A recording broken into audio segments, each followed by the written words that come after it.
Hello, everyone. I was busy pressing the button to go live in the Facebook group.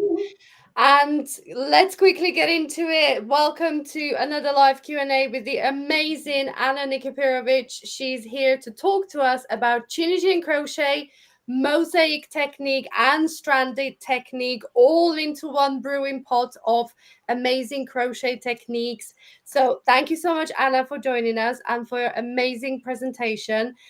Like you said, it needed the time for the presentation to get through all these amazing techniques and to really give people the ins and outs of this technique and how to do it. So thank you so much for the presentation. We're just going to wait for a few people to pop over, and if you do have any questions, please feel free to ask.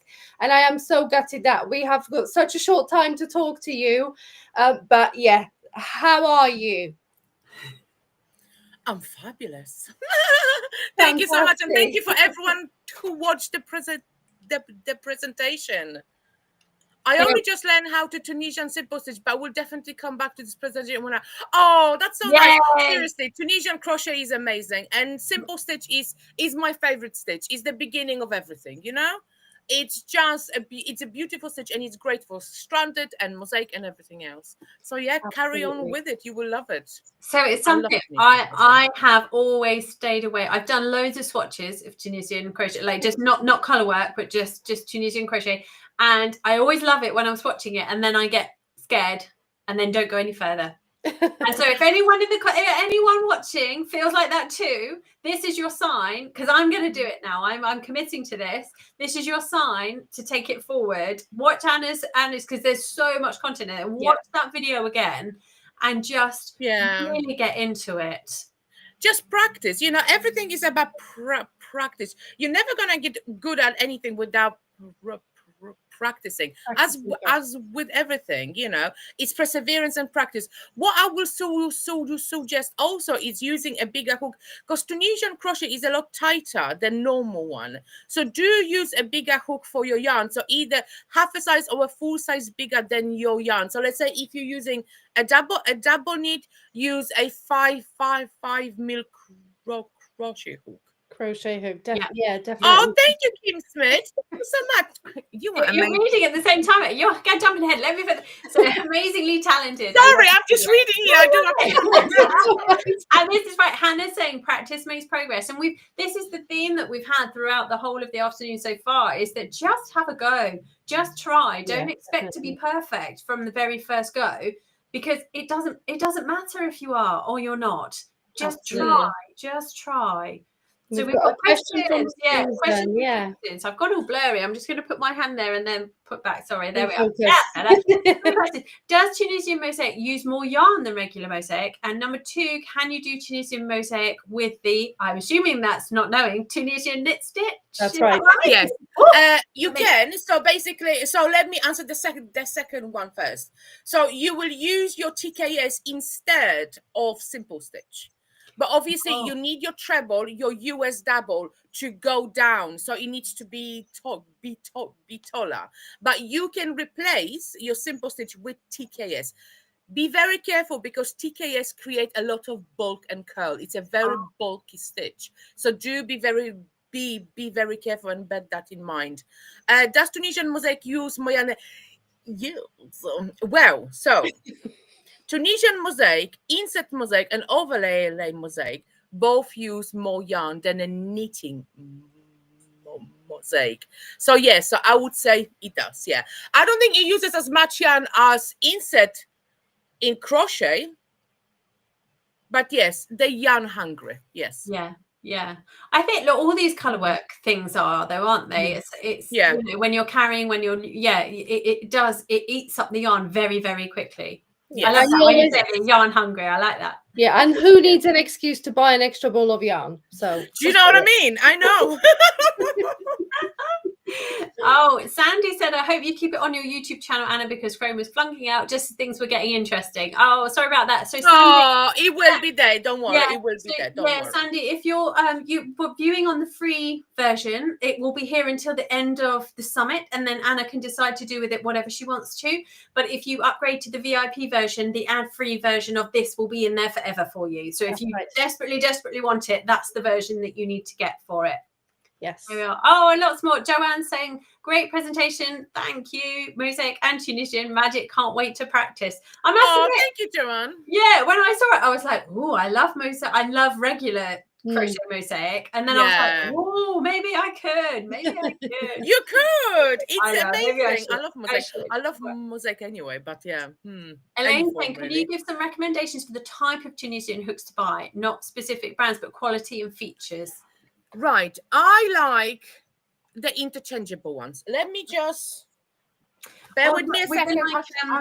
I think I've got a set of those. You put like a cable on them, don't you? And you like wind them up and stuff. Like if you've got a cable for knitting needles as well, isn't it? Yeah, that's really flexible because you can hold as many stitches as the cable takes rather than the solid hooks. They're not as flexible, but I'm back. No, you're fine.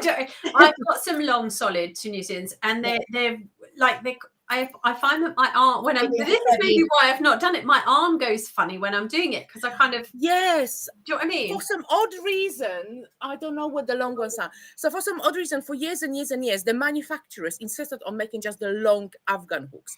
The long ones, and they had very blunt ends, which is the worst thing in Tunisian crochet or normal crochet. Why would you have a blunt end? So they're interchangeable ones. I find really, really, really good. So these are the standard one where you will attach the wire at the back at the end here, because they are short and very comfortable on your hand. I also use a lot the double-ended ones. Right. So the double-ended ones, they are short, but they are used to Tunisian crochet in the round. Right. But for small things, they are ideal because they're nice and small. Yeah. Or alternatively, you can just use a normal crochet hook for a small project. Just normal one without a handle or anything. Just a small one. It can't be like an ergonomic one, can it? It can't have a thicker handle. It cannot have a handle of any size, of any kind. It has to be one of those traditional ones, those kind of just those plain ones. Yeah. Yeah.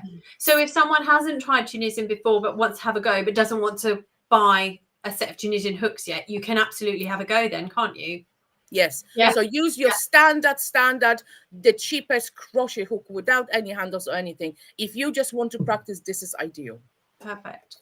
Yeah. And then Kim's leading into that. Could you make a blanket with this? And would you use cables? So you would use one of those interchangeable ones, wouldn't you? I would interchangeable ones. The good thing about them is as well, when you add your wire, the problem is with the straight ones, the long one with all the stitches, they get really heavy. Yeah. Right. They can be hard on your hands. Yeah. So always use one with the wire because they're just easier on your hands. And the work is easier as well. Yeah, because you don't have to lift the whole project. When you got the solid one, you kind of lifting a whole blanket just to try to get through stitches. So interchangeables are definitely. Yeah, and I don't know if you remember, if any of you knit the long like knitting needles, they are so cumbersome because they're so heavy. And my mom still uses those. She loves it. They get really heavy. I just can't. My hands hurts too much. I can't. I know, but whatever you used to. Sorry, my husband just came up here. Thank you, darlings. Best teacher ever. That's my husband. Thank you, honey. Oh, he's so nice. Sorry, I just realized that it was my husband. This person's asking, I hold my hook like a pencil, so I can't find a Tunisian hook to fit my crochet style. Any suggestions? So again, go for short ones. So I assume you hold it like this. When I crochet, when I teach a lot, so I have learned to crochet in different styles because to suit everybody I teach. So when you crochet as a pencil, so I hold my hook as a knife. But if you hold it as a pencil, the best way to actually wrap your yarn around the hook. Hold on, I've got some yarn here. The best way to wrap your yarn around the hook, not to go yarn over, but you will hold your yarn. I don't know if you can see me. Can you see me doing that? Kind of. Let me move this. So you will hold Hold on. I'll get a big. I put a bigger hook on. A big hook to see. Right. So when you hold your yarn as a pencil, so in this way, the easiest way I find to crochet is as a knitter. So you will hold your yarn and your hook in your chosen hand. So you will hold your tail in your opposite hand, and you will just go around and pull it through. Okay. So this is I find this the easiest way.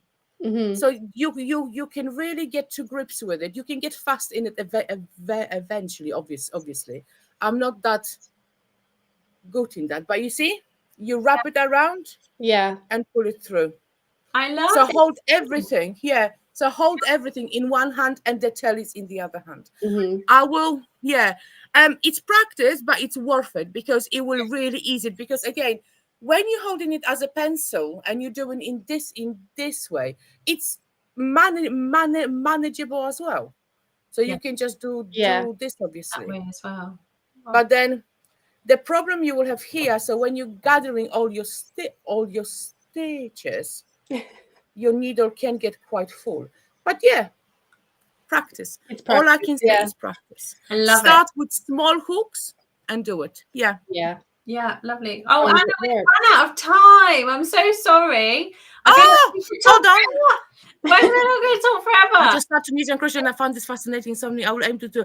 Excellent. Yeah. Thank you so much, Marianne. And one more thing. Yes, I think the Love Angle Meta hooks are very uncomfortable. Amazon also says Tunisian crochet hook double-ended or with cables.